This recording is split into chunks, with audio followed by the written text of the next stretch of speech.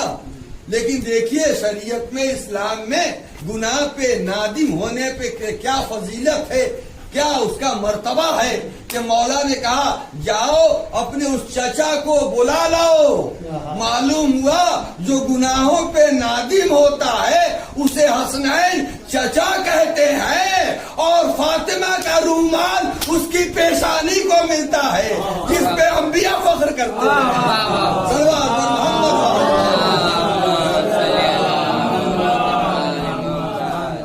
امام حسن حسین آئے اور آنے کے بعد کہا کہ چچا آپ کو والد نے بلایا ہے. وہ اسی طرح کٹی انگلیوں کو دوسرے ہاتھ میں لیے، خون جاری ہے، اور آیا مولا علی کے قریب. مولا کو جھک کے سلام کیا، اور سلام کرنے کے بعد مولا نے جواب سلام دیا. صلوات پر محمد.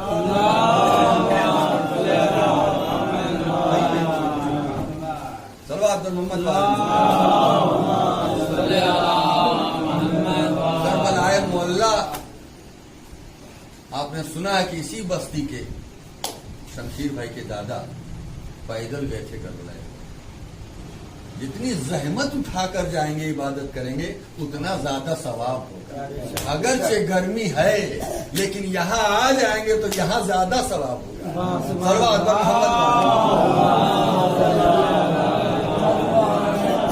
تو میں عرض کر رہا تھا کہ مولا علی نے اسے بلایا جس کی انگلی کو کاٹا تھا. وہ مولا علی کی ثنا کر رہا تھا کہ مجھے گناہوں سے اس نے پاک کیا ہے جو صاحب تطہیر ہے. قصیدہ پڑھ رہا تھا.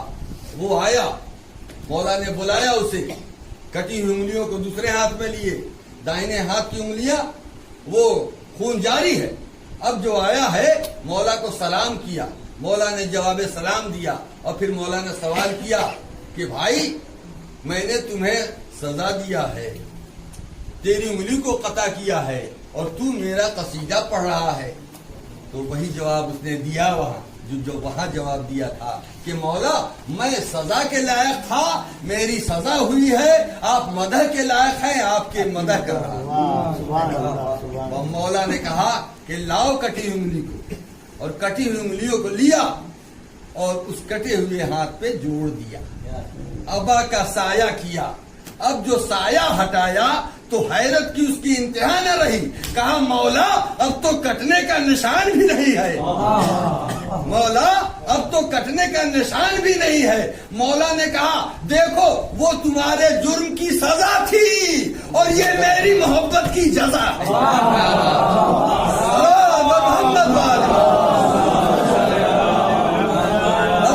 محمد پہ اسے بلند کرو.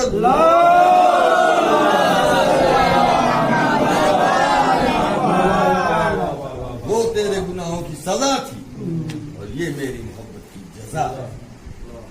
کٹنے کا نشان تک نہیں ہے. اس سے متعلق اور بھی واقعے ملتے ہیں. واقعہ ملتا ہے کہ ایک مرتبہ مولا کائنات علی بن ابی طالب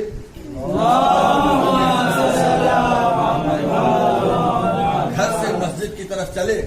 مسجد میں آئے، کیا دیکھا کہ رسول اللہ بیٹھے ہوئے ہیں. رسول اللہ بیٹھے ہوئے ہیں اور ان کے قریب ایک جن بیٹھا ہوا. رسول اللہ نے کہا یا علی اسے پہچانتے ہو؟ کہا کہ یا رسول اللہ خوب پہچانتا ہوں. کہا کیسے بتاؤ، کیسے پہچانتے ہو، کیا پہچانتے ہو؟ مولا علی نے کہا کہ جب نوح کی کشتی دریا پہ رواں تھی تو یہ شخص وہ تھا کہ جس نے چاہا کہ نوح کی کشتی میں سوراخ کر دے، سوراخ کر دے. تو کہا کہ پھر کیا ہوا؟ کہا کہ بس اسی سے پوچھ لیجئے. اس نے کہا کہ یا رسول اللہ مجھے اس شخص سے خوف محسوس ہو رہا ہے. کہا کیوں؟ کہا کہ جیسا کہ انہوں نے کہا کہ میں نے چاہا کہ سوراخ کر دوں تو انہوں نے تلوار نکالی اور میرے شانے کو قلم کر ڈالا، اور دیکھیے اب تک میرا شانہ قلم ہو چکا ہے، میرا بازو نہیں ہے. رسول اللہ نے کہا یا علی اب تو یہ صاحب ایمان ہو گیا ہے، کل گمراہ تھا اب تو صاحب ایمان ہو گیا ہے، اس کا ہاتھ واپس کر دو۔ مولا علی نے آبا کے دامن سے ایک ہاتھ نکالا، تر و تازہ ہاتھ نکالا، صلوات پر محمد، تر و تازہ ہاتھ نکالا اور اس کے شانے سے جوڑا، آبا کا سایہ کیا، اب جو ہٹایا تو اس پر کٹنے کا نشان تک نہ تھا۔ صلوات پر محمد، ذکر آ گیا ہے تو ایک واقعہ اور اسی سے متصل ہے کہ رسول اللہ سے جناب سلمان فارسی نے شکایت کی کہ یا رسول اللہ میں گزر رہا تھا تو علی نے خرمے کی بیج میری داڑھی پہ پھینک دیا ہے نا۔ وہ کہا مولا علی تب تک آ گئے تو کہا کہ یا علی سلمان کو شکایت ہے، کہا پھینک دیا۔ مولا علی نے کہا کہ یہ تو اتفاق تھا، لیکن یہ سلمان کیا کہا کہ ان کی عمر دیکھیے میری عمر دیکھیے، کیا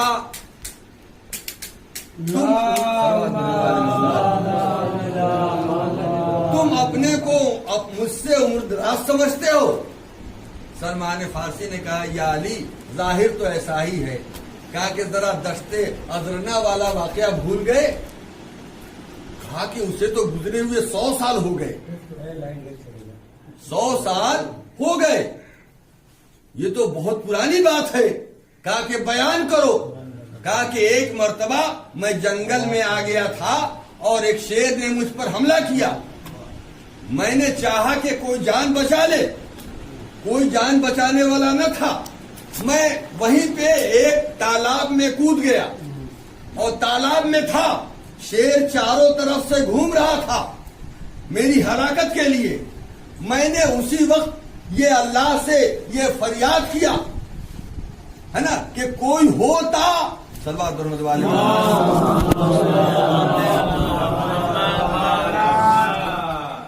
بارہ دیگر صلوات،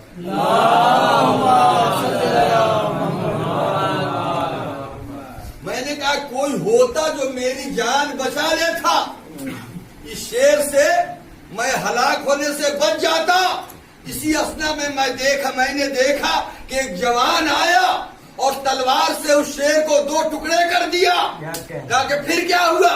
کہا کہ میں آیا اور اس جوان کا میں نے شکریہ ادا کیا۔ کہا کہ اتنے دن پہلے کی بات ہے؟ کہا کہ تقریباً 100 سال پہلے کی بات ہے۔ مولا علی کی عمر 17 سال کی ہے، سلمان فارسی کی عمر 120 سال ہے۔ کہا کہ کب کی بات ہے؟ 100 سال پہلے کی۔ کہا کہ پھر کیا ہوا؟ کہا کہ میں نے شکریہ ان کا ادا کیا۔ کہا کہ پھر کچھ کیا؟ کہا کہ ہاں، جنگل میں گھوم کر پھولوں کو اکٹھا کیا اور ایک گلدستہ بنایا اور انہیں توفتاً وہ گلدستہ دیا۔ مولا نے ابا کے دامن میں ہاتھ ڈالا، گلدستہ نکالا۔ اے سلمان، اگر یہ گلدستہ وہی ہے تو سمجھو وہ جوان میں علی۔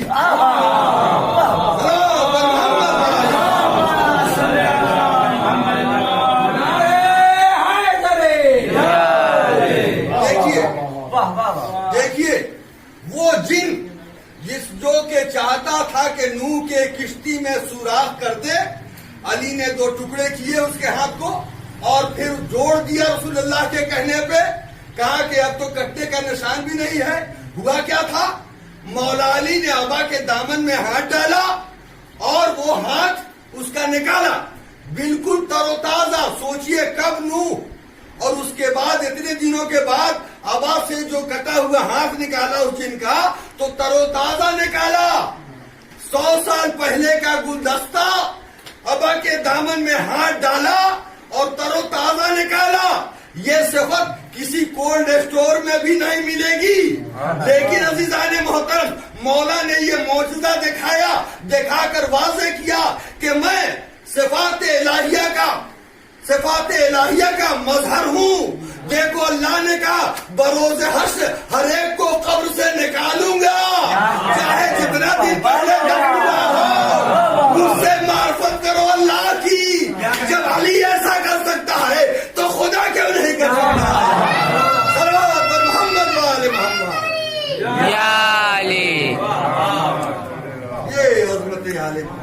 عظمت اہل بیت بلند ترین صلوات.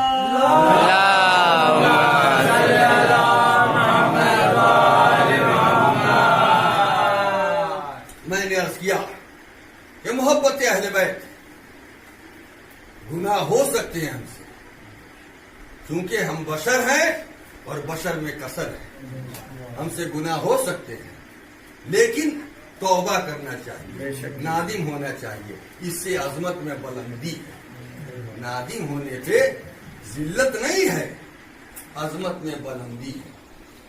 عظمت بلند ہوتا ہے. محبت اہل بیت، محبت اہل بیت ہے کیا؟ آپ خوش قسمت ہیں کہ محب آل محمد کی گود میں پروان چڑھے ہیں. آپ خوش قسمت ہیں کہ محبت علی سے، محبت اہل بیت سے آپ کا سینہ سرشار ہے. محبت اہل بیت کیا ہے؟ آئیے ایک واقعہ پیش کر رہا ہوں، پھر آپ کی زحمت تمام. کہ پیغمبر اسلام مسجد میں تشریف فرما ہے، مولا علی ہیں، جناب سلمان فارسی ہیں، امام حسن ہیں، امام حسین ہیں، پردے میں فاطمہ زہرا ہیں اور جناب فضہ ہیں. اسی اسنا میں جبرائیل ایک تخت لے کر نازل ہوئے اور وہ اس پر خانپوش پڑا ہوا ہے. رسول اللہ نے خانپوش ہٹایا، کیا دیکھا کہ اس تخت میں شہد ہے اور شہد پہ بال پڑا ہوا ہے. جناب جبرائیل نے کہا یا رسول اللہ، اللہ نے یہ تحفتاً بھیجا ہے،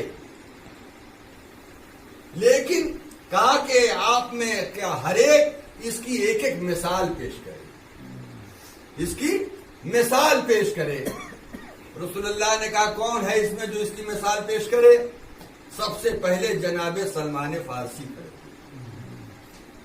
جناب سلمان فارسی جو ایمان کے 10ویں درجے پہ فائز، وہ کھڑے ہوئے، کہا یا نبی اللہ اجازت ہو تو میں اس کی مثال پیش کروں.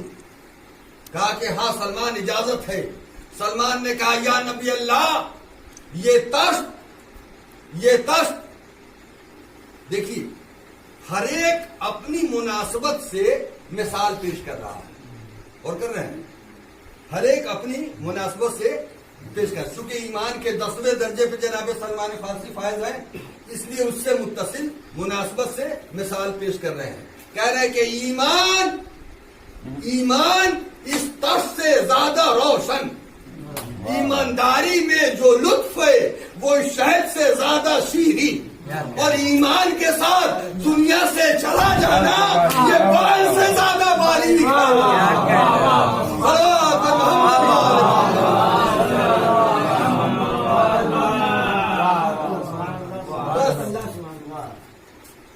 امام حسین کھڑے ہوئے،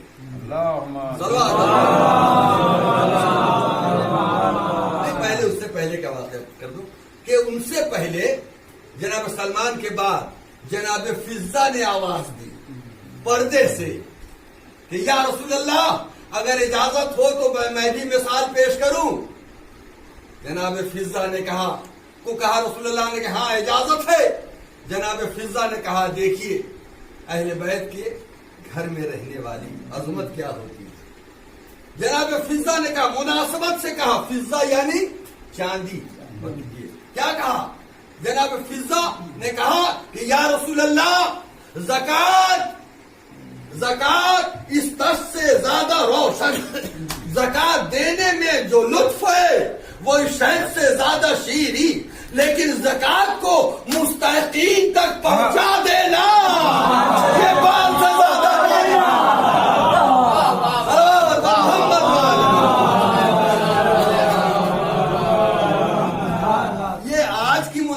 انہوں نے کہا تھا. آج مستحقین تک پہنچتا نہیں ہے، لہذا کہا کہ زکات کو مستحقین تک پہنچا دینا. اس بات صلوات محمد. اس کے بعد امام حسین کھڑے، نانا جان اجازت ہو؟ کہا کہ ہاں اجازت ہے. کہا کہ نانا جان علم اس تش سے زیادہ روشن، اور علم کو حاصل کرنے میں جو لطف ہے وہ شہد سے زیادہ شیریں، لیکن علم کے ساتھ عاجزی پیدا کرنا یہ بات سے زیادہ صلوات پر محمد نعرہ حیدری، اس سے بلند ترین انداز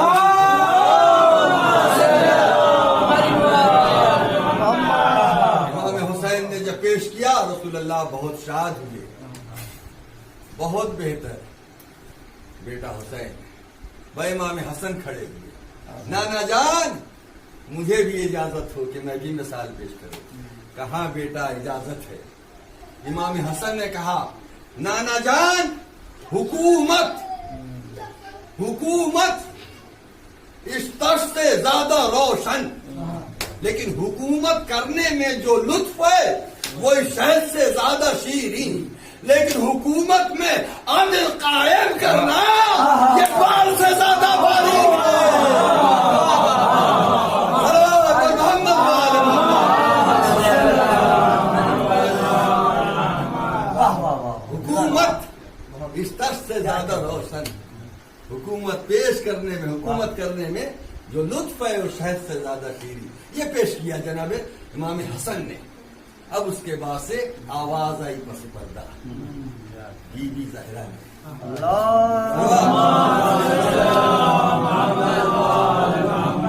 بابا اس بیٹی کو بھی اجازت ہو۔ کہا بیٹی اجازت ہے، مثال پیش کرو۔ آواز دی، بابا پردہ، اپنی اپنی مناسبت سے سب پیش کر رہے ہیں۔ بابا جان پردہ اس تش سے زیادہ روشن، اور پردے میں جو لطف ہے وہ شہد سے زیادہ شیریں، لیکن پردے میں رہ کر اسلام کی تبلیغ کرنا یہ بات سے زیادہ۔ صلوات محمد وآل محمد۔ رسول اسلام نے کہا بہت بہتر مثال پیش کی بیٹی، بہت بہتر مثال پیش۔ بس مولا علی کھڑے، یا رسول اللہ مجھے بھی اجازت ہو۔ کہا کہ ہاں یا علی تمہیں بھی اجازت ہو۔ مولا علی نے کہا یا رسول اللہ جہاد اس تش سے زیادہ روشن، جہاد میں جو لطف ہے وہ شہد سے زیادہ شیریں، لیکن نسلوں کو پہچان کر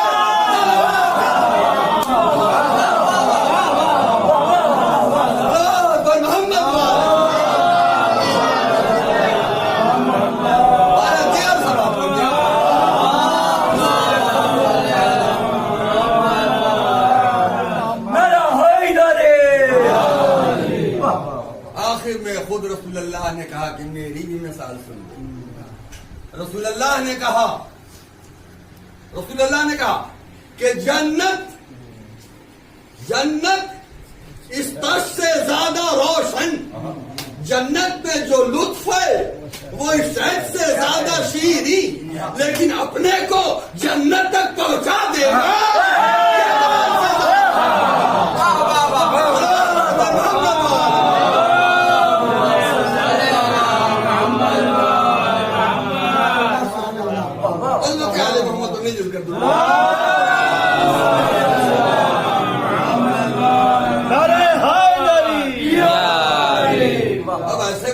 اللہ کیوں خاموش رہے گا؟ ایسے موقع پہ اللہ کیوں کیسے خاموش رہے گا؟ اللہ نے کہا جبرائیل جاؤ اور میری بھی مثال پیش کر دو۔ جبرائیل نے بتایا رسول اللہ کو، کہا کہ یا نبی اللہ، اللہ نے بھی مثال پیش کی ہے۔ کہا وہ کون سی مثال؟ کہا کہ اللہ نے کہا ہے صلوات محمد وآل محمد، اللہ نے کہا کہ محبت اہل بیت اس تش سے زیادہ روشن، محبت اہل بیت اس تش سے زیادہ روشن، محبت اہل بیت میں جو لطف ہے وہ شہد سے زیادہ سیدھی، لیکن محبت اہل بیت کے ساتھ ہم تک آ جائے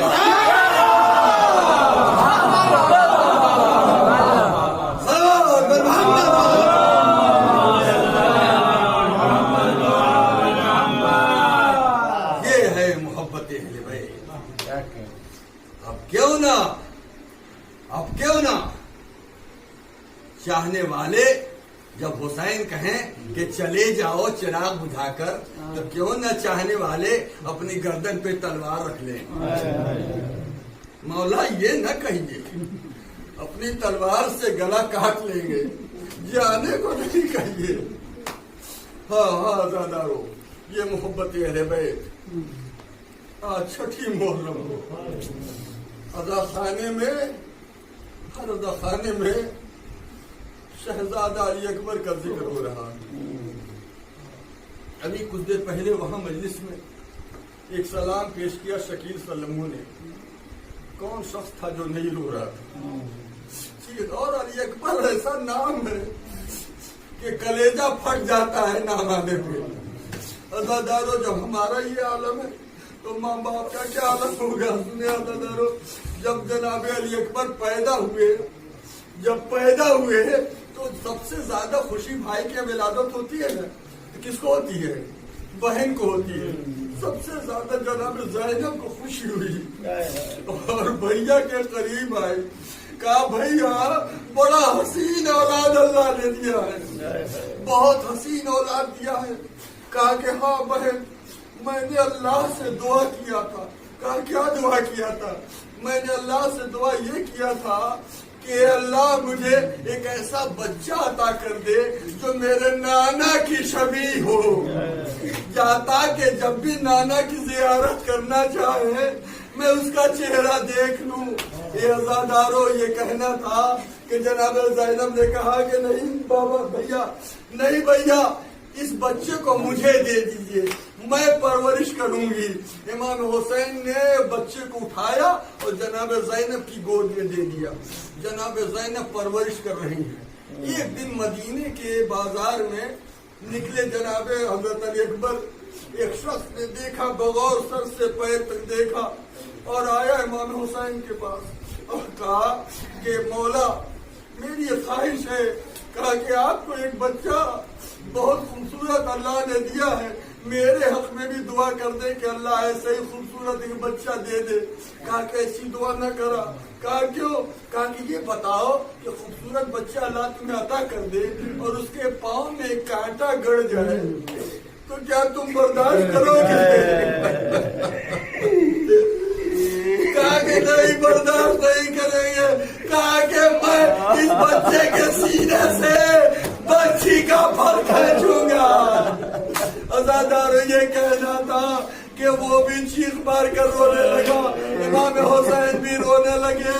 عزادارو، پالا جناب زینب نے۔ یہی وجہ ہے کہ روز عاشورہ جب جناب علی اکبر آئے ہیں کہ بابا مرنے کی اجازت دے دیجئے، تو کہا کہ تم پہ ہم سے زیادہ تمہاری پھوپھی کا حق ہے، انہوں نے پرورش کیا ہے، جاؤ ان سے اجازت لے لو۔ ذرا دل پہ ہاتھ رکھ کر سوچو کہ جس زینب نے چٹیاں چلا چلا کر پالا ہو، وہ اس لال کو مرنے کی اجازت کیسے دے دے؟ کہا بیٹا کیا تمہیں میں نے اسی دن کے لیے پالا تھا؟ جناب اکبر نے عجیب جملہ کہا، کیا پھوپھی اماں، کیا آپ چاہتے ہیں کہ میرا بابا مارا جائے اور میں زندہ رہوں؟ دادی کو کیا منہ دکھائیے گا؟ یہ سننا تھا کہ جناب زینب تڑپ گئی، جاؤ بیٹا بھیا حسین میں سب کچھ قربا ہے۔ جناب علی اکبر آئے، بابا، پھوپھی نے اجازت دے دی۔ سنے ذرا چند جملے مصاحب کے کہ آئے اور کہا کہ بابا اجازت دے دی پھوپھی نے۔ امام حسین رونے لگے اور روتے ہوئے، آنسو بہاتے ہوئے حضرت علی اکبر کو سجایا ہے اور گھوڑے پہ خود سوار کیا۔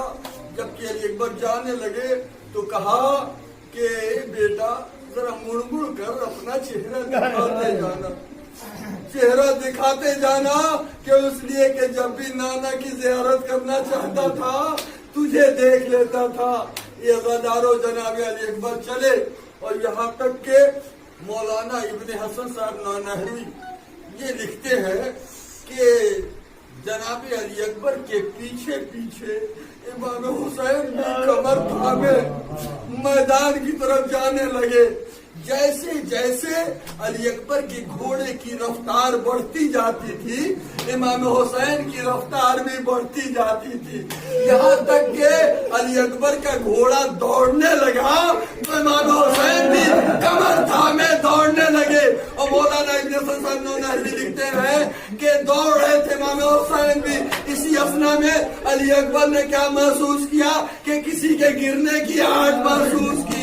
مڑ کر کیا دیکھا ضعیف زمین کربلا پر منہ کے بل گرا ہوا ہے. علی اکبر آئے, بابا آپ نے تو رخصت کر دیا تھا. امام حسین نے کہا بیٹے ایک ہی جملہ کا, بیٹا کاش کہ تم بھی صاحب اولاد ہوتے, تب سمجھتے کہ اولاد کی محبت کیا ہے.